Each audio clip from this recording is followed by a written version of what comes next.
Buongiorno e benvenuti a questa nuova puntata di Focus, il nostro spazio di approfondimento che oggi è dedicato ai dazi. Abbiamo chiamato la puntata l'ora dei dazi perché Donald Trump li ha annunciati ieri sera. Per la sua America è stato, l'ha definito il giorno della liberazione, l'età dell'oro. Per il resto del mondo invece è l'ora dello shock. Si è passati dal panico al caos alla prudenza attendista. È un cambio epocale, dalla globalizzazione dei decenni scorsi si passa al protezionismo. Brevemente, che cosa sono i dazi? Sono delle imposte che i paesi importatori applicano ai prodotti importati. Faccio un esempio: se il miele italiano costa 10 euro al chilo e quello turco costa 5 euro, viene imposto un dazio del 100%, così che i due prodotti abbiano lo stesso costo. Il vantaggio qual è? Quello di impedire, insomma, limitare le importazioni. Qual è la conseguenza per l'Europa, l'Italia e la Sicilia in particolare? Proveremo a capirlo insieme ai nostri ospiti. Vi presento subito Alfio Consoli, responsabile commerciale dell'azienda Consoli, produttori di olio. Benvenuto. Buongiorno a tutti. E poi in collegamento abbiamo Giovanni Bonfiglio, vicepresidente di Confagricoltura Catania. Benvenuto. No, buongiorno a tutti, grazie dell'invito. E credo siamo riusciti a collegarci anche con Dino Taschetta, presidente di Cantine Colomba Bianca, produttori di vino dalla provincia di Trapani. Benvenuto anche a lei. Buonasera, buongiorno. Allora, la notizia è quella che i dazi per l'Europa saranno intorno al 20%, il settore più colpito, l'agroalimentare, per cui il mercato americano è il primo per l'Italia. Quali saranno le conseguenze che si temono? Innanzitutto un calo delle vendite. Allora, intanto voglio partire da Giovanni Bonfiglio, vicepresidente di Confagricoltura. Guardi, questa vicenda dei dazi, che purtroppo era già nell'aria da tempo, ne parlava Trump da tempo, sembra l'ultimo capitolo di questa atmosfera bellicista che sta pervadendo questo nostro martoriato mondo negli ultimi anni. Naturalmente qua si parla di guerra commerciale, ma comunque una guerra è anche questa. Noi naturalmente siamo molto esposti, perché consideri che ora, come avete visto, non so se l'avete già detto, non mi pare, i dazi non sono per settore merceologico, cioè non sono per industria, ma sono trasversali, quindi colpiscono tutte, sono trasversali per paese. Noi facciamo parte dell'Unione Europea, avremo dazi al 20%. Cos'è che esportiamo di più negli Stati Uniti? Naturalmente l'agroalimentare, poi in particolare coinvolge anche noi siciliani, perché le nostre produzioni agroalimentari sono d'altissima qualità e noi siamo anche esportatori. Quindi il punto è che sicuramente ci colpisce molto. Noi siamo il maggiore esportatore nel mercato americano, nell'UE. Consideri che il 25% di tutte le esportazioni agroalimentari europee sono italiane, quindi va da sé che noi siamo il paese più colpito. È una semplice conseguenza, o uno dei più colpiti. E questi la interrompo, sono i dati asciutti, ma poi si sostanziano in naturalmente calo delle produzioni e tutta la ricaduta anche per esempio nella forza lavoro. Andiamo a vedere in concreto, quindi da Dino Taschetta, presidente di Cantine Colomba Bianca, perché il settore vitivinicolo è quello che sarà probabilmente più colpito da tutti, vale 2 miliardi di export verso gli USA, rappresenta il 25% del nostro export vinicolo. Insomma, una vera e propria mazzata o no? Taschetta. Mi scusi, io vi avevo perso e quindi avevo perso il filo della domanda. Se ho capito l'ultima parte, il problema è chiaramente serio e sarà dura affrontare Allora, abbiamo un problema di collegamento, vado intanto da Alfio Consoli. Ecco, voi fino a qualche giorno fa sembravate quasi tirare un sospiro di sollievo, voi produttori di olio, perché pensavate di essere fuori da questi dazi. Invece anche per voi è arrivata questa mazzata. Perché pensavate di non ricadere sotto questa scure? Beh, in effetti c'è da ricordare che gli Stati Uniti producono solo il 5% del loro fabbisogno per quanto riguarda l'olio. Quindi noi che ci occupiamo di olio da 3 generazioni ci siamo detti pensavamo in effetti che gli Stati Uniti non avrebbero messo dei dazi per quanto riguarda l'olio. Proprio su questo alimento di grande necessità. Sì, grande necessità. Fra l'altro gli Stati Uniti guardano ben volentieri i prodotti agroalimentari italiani e soprattutto l'olio siciliano, l'IGP, che ha un forte impatto negli Stati Uniti, pertanto speravamo questo. Noi siamo molto fiduciosi, ci appartiene a chi come noi, come le nostre famiglie, tutti i produttori, commercianti e imprenditori, ovviamente il nostro approccio è fiducioso e quindi di non mirare solo... No panico. No panico, non mirare mai solo verso un mercato estero, ma di aprire. Possibilmente questa è un'opportunità per chi guardava solo gli Stati Uniti, ma aprire il commercio verso altri stati, e quindi secondo me non ci sarà un impatto fortissimo. In un primo momento sì, ma successivamente no. Torno fra un minuto da Taschetta, perché lo invito ad ascoltare insieme l'intervista che ci ha rilasciato oggi Ettore Prandini, presidente nazionale di Coldiretti, che ha incontrato i suoi associati proprio a Catania. Sentiamoli in questo suo primo intervento. Gli Stati Uniti sono un mercato di fondamentale importanza per l'agroalimentare italiano, con un valore legato alle esportazioni di 8 miliardi. Il rischio è di perdere 1,6 miliardi con l'aumento della tassazione sui nostri prodotti e soprattutto di mettere a rischio quelle che sono alcune eccellenze come il comparto vitivinicolo. Di fronte a tutto questo noi non dobbiamo perdere la calma, è quello che noi continuiamo a sottolineare nei confronti delle nostre istituzioni, sia nazionali che europee. Deve continuare un canale di carattere diplomatico, preparando anche quella che può essere una controffensiva legata ai servizi e ai sistemi finanziari, ma dobbiamo cercare comunque di portare avanti, ripeto, la mediazione di carattere diplomatico e di carattere politico, portando in evidenza che questo aumento di tassazione avrà comunque una ripercussione sui cittadini statunitensi, con un aumento dell'inflazione, e andrà a colpire anche i nostri.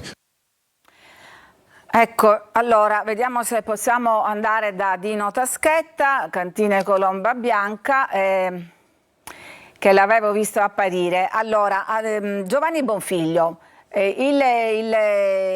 la Coldiretti, insomma un'altra delle associazioni di categorie, invita al dialogo e alla mediazione. Anche questa è la vostra posizione?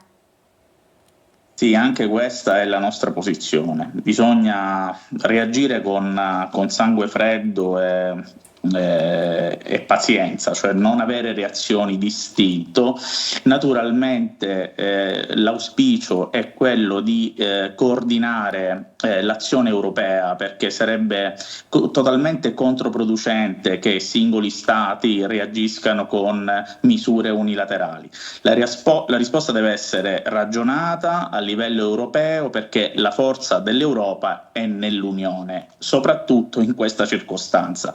Quindi sicuramente anche noi crediamo notevolmente e moltissimo nella negoziazione, perché noi dobbiamo dire una cosa che secondo me è importante. La mossa di Trump, che sicuramente è voluta per dare una risposta ai suoi elettori, si basa su un fatto, che effettivamente l'export americano verso l'Unione Europea è meno della metà di quello che invece l'Europa esporta negli Stati Uniti. Cioè noi esportiamo 38 miliardi di dollari, loro esportano in Europa 14 miliardi, cioè c'è uno sbilanciamento della bilancia Quindi commerciale. Trump c'ha anche le sue ragioni in un certo senso, no? A voler riequilibrare questa bilancia commerciale.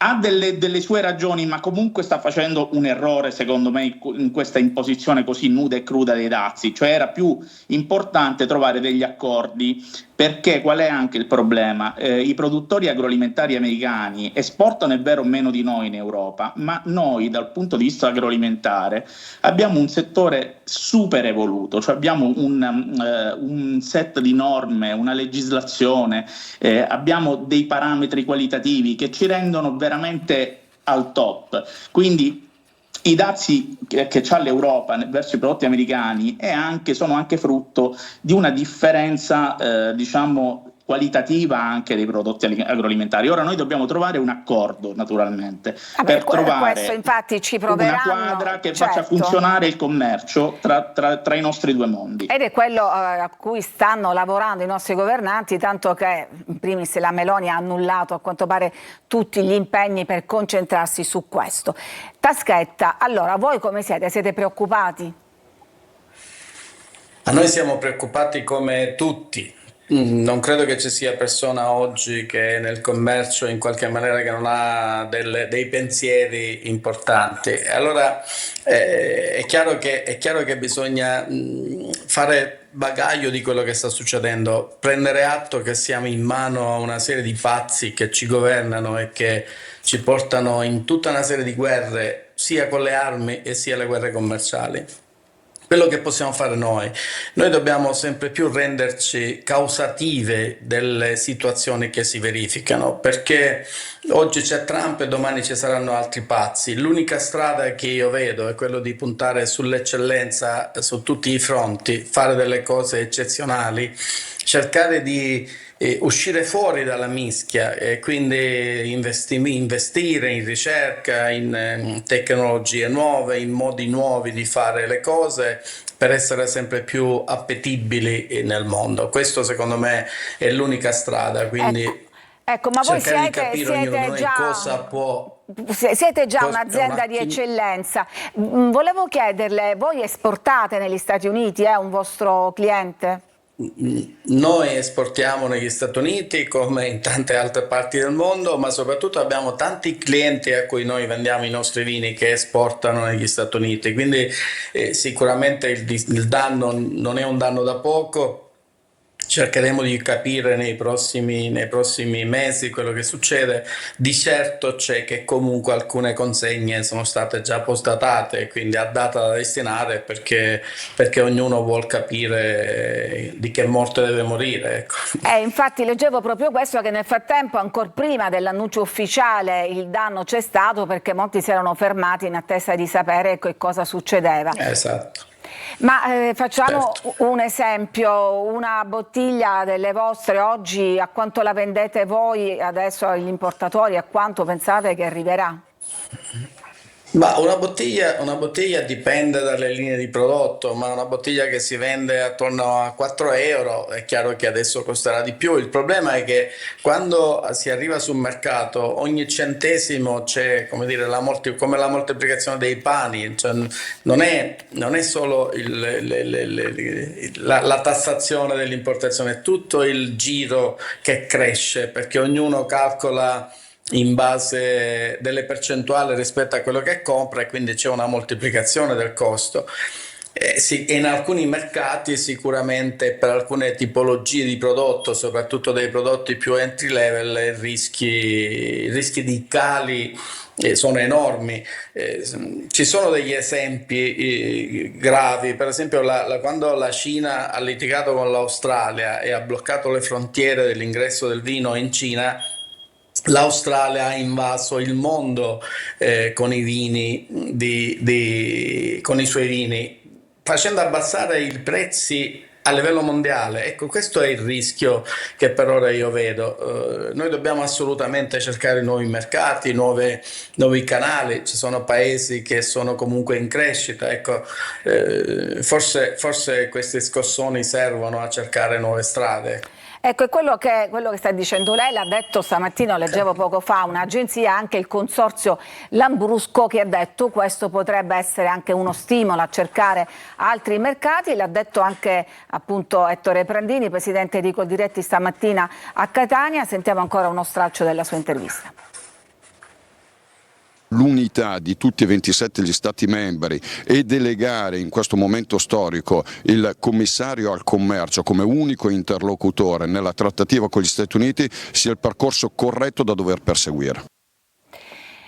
non era questo l'intervento. Comunque lui diceva cercare altri mercati e soprattutto sburocratizzare, perché sulla vostra strada non ci sono soltanto i dazi, ci sono anche tanti altri ostacoli, no? Per chi come noi produce agroalimentare si vede una miriade di documenti da poter sviluppare prima di esportare, quindi le aziende, le piccole aziende italiane prima di affrontare i mercati esteri hanno veramente un fardello di documenti da sviluppare. Io vorrei spezzare una lancia a favore nostro, del Made in Italy, ribadendo che sì, è vero, durante la guerra dei dazi di sicuro ci sarà un leggero calo delle vendite, però non dobbiamo dimenticarci che il Made in Italy è stato sempre apprezzato nel mondo.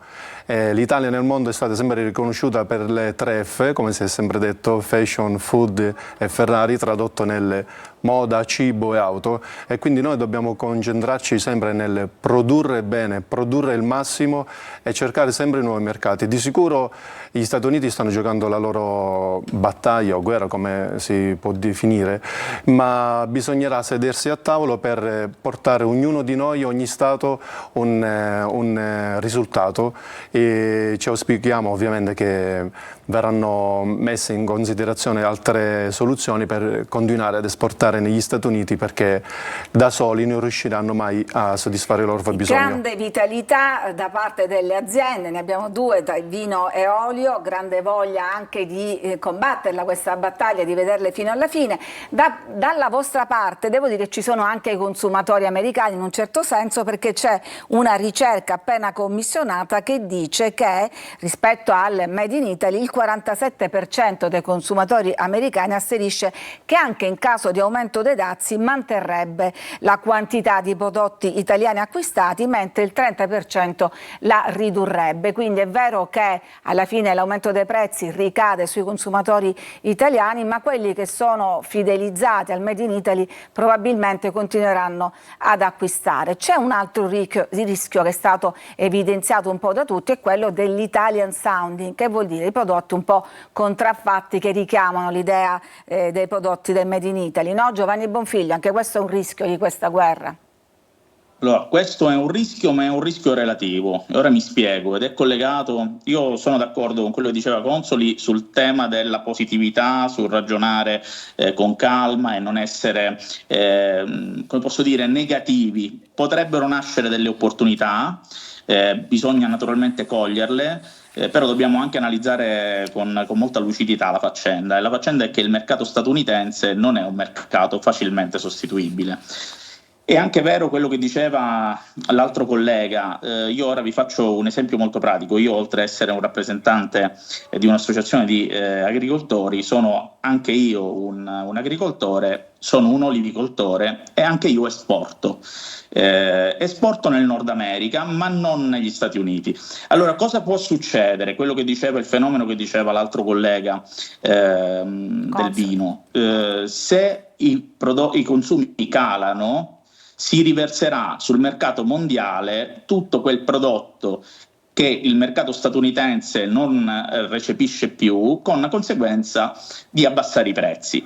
Quali sono i prodotti che soffrono di più? Sicuramente non i prodotti premium. Ora vi dico, l'olio tra l'altro sta non anche sicuramente acquisendo i prodotti di eccellenza, premium in questo senso, di eccellenza, premium, di nicchia, quelli non il soffriranno. top di gamma.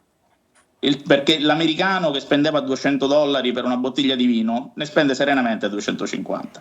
I prodotti che invece soffriranno di più saranno naturalmente quelli di fascia media. Ora, per esempio, sul vino, che ne so, un esempio lampante può essere il prosecco, o prodotti come la pasta. L'olio sta diventando un prodotto premium in certi mercati, e un prodotto premium potrebbe soffrire di meno, paradossalmente, questo lo vedremo.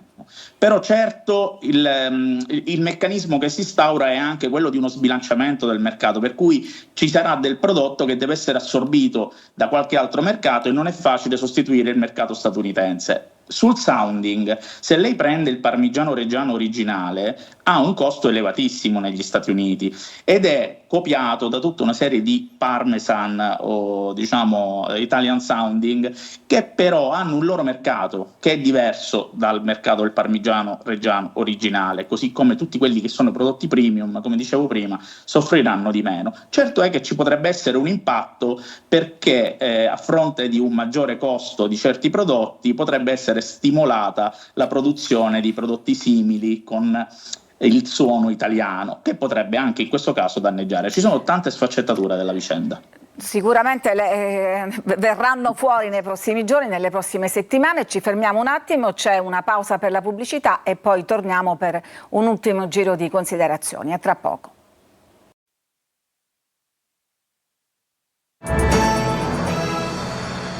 Eccoci di nuovo in studio per parlare della imposizione dei dazi da parte di Trump e delle ricadute sul settore italiano, in particolare produttori di vino e di olio. Allora vado da Taschetta, presidente Cantine Colomba Bianca, per capire, lei ha detto prima che voi esportate un po' in tutto il mondo, ma ci sono dei mercati a cui adesso vorreste puntare per sostituire un po' quello americano?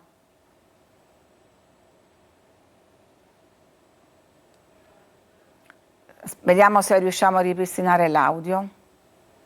Ecco, ora la sentiamo. Abbiamo un po' di difficoltà oggi con i collegamenti. La sentiamo. Dicevo, il mondo è grande e bisogna cercarsi sempre più le nicchie dove poter arrivare. Sicuramente ci sono posti tipo la Corea, c'è il Vietnam, ci sono alcuni paesi africani che noi spesso trascuriamo.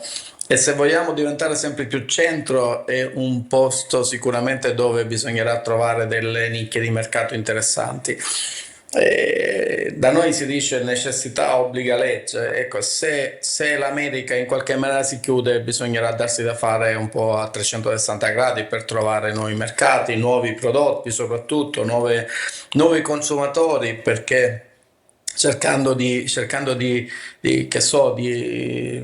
prendere il treno dei low alcol, dei no alcol, tutta una serie di cose che sicuramente che magari abbiamo trascurato in passato e che invece dobbiamo assolutamente cercare di ritagliarci delle nicchie di mercato. Certo, al di là dei dazi, il mondo del vino sta vivendo una grande trasformazione, vanno più avanti i bianchi anziché i rossi, c'è comunque anche un'attenzione appunto alla salute, al benessere, e quindi c'è chi anche rinuncia, insomma, a questo prodotto di tradizione e di cultura sta vivendo comunque una fase di trasformazione generale, no?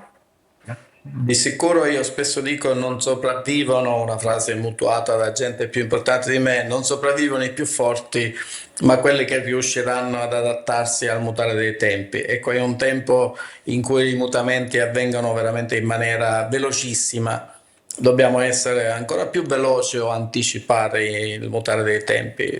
Se Trump ci crea problemi, dobbiamo trovare assolutamente altre strade o diventare talmente bravi, talmente appetibili, ecco, dal mercato che possiamo intercettare dei consumatori con una capacità di acquisto maggiore, quindi puntare sulle qualità, sulle eccellenze, perché la Sicilia comunque, per esempio la Sicilia del vino, deve assolutamente pensare e ragionare come una terra di qualità, non può pensare di continuare a essere un serbatoio per delle quantità grosse di vino, perché è finita quell'era e chi pensa che tornerà pensa male, non credo che sopravviverà. E sicuramente sta andando in questa direzione. Alfio Consoli, perché visto che alcuni mercati si stanno chiudendo è così difficile vendere invece nel resto d'Italia? Bene, c'è da dire che per quanto ci riguarda, no? Noi ci occupiamo di olio da 3 generazioni, ci siamo sempre confrontati prima di tutto con il mercato locale. C'è da dire una cosa, l'Italia non riesce a soddisfare il proprio fabbisogno e quindi è un paradosso esportare. Bisognerebbe aumentare la produzione e pertanto riuscire a soddisfare il fabbisogno nostro. E invece cosa succede? Ovviamente le aziende si trovano facilitate a cercare l'esportazione perché i mercati esteri sono più educati nel consumare l'olio di qualità. Esatto, quindi noi le piccole aziende fanno più appeal all'estero, perché paradossalmente viene apprezzato di più all'estero un olio, un prodotto di qualità che in Sicilia. Quindi il messaggio da lanciare è quello a tutti i consumatori, i produttori, che le cose buone la si ristorazione, pagano, che le cose buone hanno un costo dietro, e quindi bisogna educare i nostri consumatori a consumare prima di tutto un buon prodotto e soprattutto locale, per aiutare le voi aziende. siete un'azienda virtuosa, perché voi riciclate praticamente tutto, dell'oliva non si butta niente. Esatto, noi ormai da 2 decenni ci siamo concentrati in termini non sospetti ad essere un'azienda totalmente green, e quindi lavoriamo solo con energia rinnovabile, solo con una produzione circolare, ovvero tutto lo scarto viene lavorato in azienda e poi trasformato in nuova vita, ovvero l'olio, ovviamente si sa, viene consumato per consumo umano, il nocciolo come un ottimo combustibile, la polpa viene lavorata nella nostra azienda e poi destinata nel settore della zootecnia per essere poi utilizzata nel mangimistica. E non per ultimo l'acqua di oliva, che contiene tantissimi polifenoli per il settore umano. Quindi davvero non si butta niente dell'oliva. Allora, l'ultima considerazione, Giovanni Bonfiglio, e poi siamo in chiusura. Sì, bisogna... Dico, sono belli reattivi questi essere... produttori, anche lei è un produttore, c'è vivacità, c'è voglia, no, di restare nel mercato. La voglia, chi fa l'imprenditore a qualunque livello ha l'obbligo di essere positivo, di essere vivace, come si suol dire, di essere attento anche con l'orecchio e l'occhio sul mercato per cercare di cogliere opportunità. Naturalmente questa dei dazi può anche essere un'opportunità da un certo punto di vista, perché può stimolare la ricerca di nuovi mercati. Come dicevo, non è semplice sostituire un mercato maturo, alto spendente come quello statunitense. C'è anche un tema dei mercati locali, come diceva Consoli, su cui sono totalmente d'accordo, che non è abbastanza maturo, non è abbastanza consapevole e quindi non riesce a dare valore alle nostre produzioni, per cui paradossalmente le nostre produzioni di eccellenza vanno all'estero, sì, perché il consumatore estero è più educato del nostro. Questo è un grande paradosso. Detto questo, la reazione deve essere calma. Noi come Confagricoltura abbiamo naturalmente a cuore le produzioni, i produttori italiani, e quindi invitiamo anche la comunità europea a essere unita e a dare delle risposte diciamo ferme ma anche ponderate, con l'obiettivo di difendere i nostri produttori. Credo che il segreto sia nella negoziazione, perché di solito dalle guerre non escono vincitori, escono sconfitti. Solo vinti. E allora siamo in chiusura. Ringrazio Giovanni Bonfiglio, vicepresidente di Confagricoltura Catania, Dino Taschetta, presidente di Cantine Colomba Bianca, Alfio Consoli, responsabile commerciale azienda Consoli. Il mondo è grande, diceva Taschetta, e con questo ci congediamo anche da voi telespettatori che ci seguite da casa. Buon pomeriggio.